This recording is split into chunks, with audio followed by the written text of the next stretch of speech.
It's been 100 days since a new virus infected the planet. The first the world knew of this new coronavirus was when a pneumonia of unknown cause was detected in the city of Wuhan, China, and 41 cases were reported to the World Health Organization's country office on day 1. Day 12.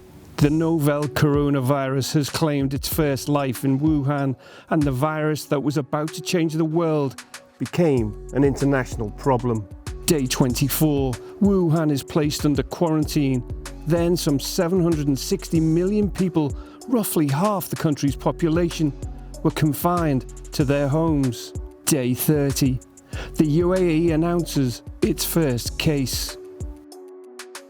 Day 43 sees the death toll in China overtake the Sars virus with over 800 deaths.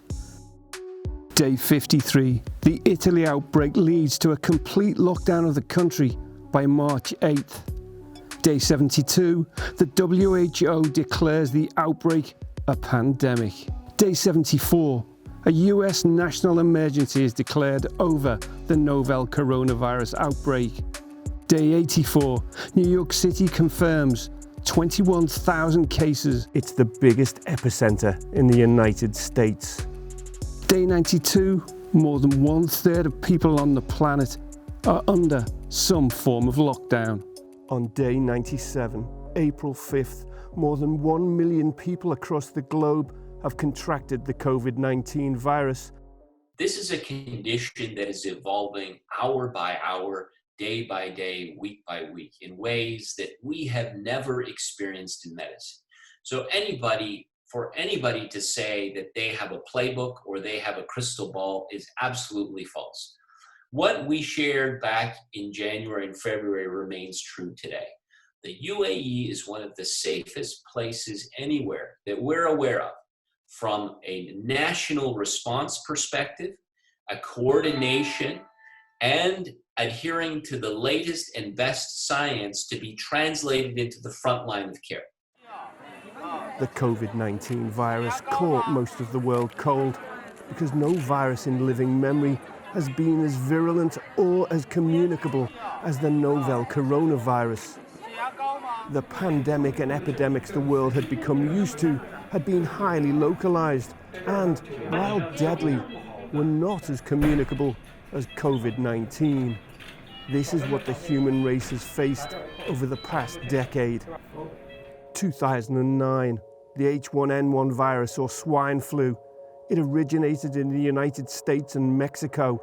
About 60 million people caught it across 74 countries. 2012 saw MERS, or camel flu.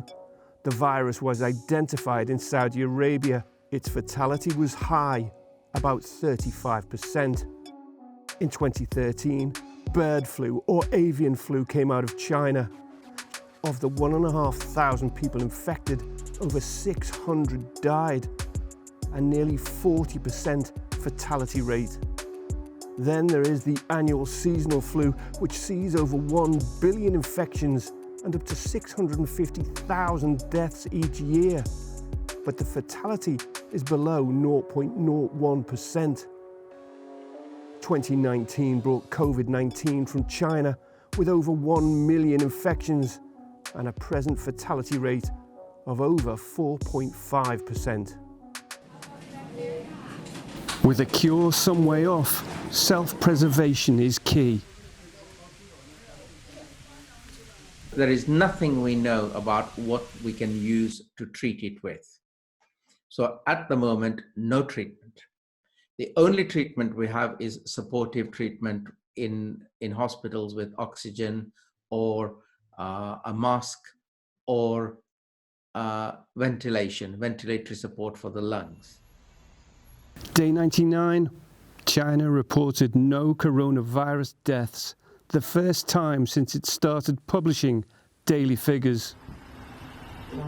Day 100, Wuhan is set to allow people to leave the city for the first time since the lockdown began in January.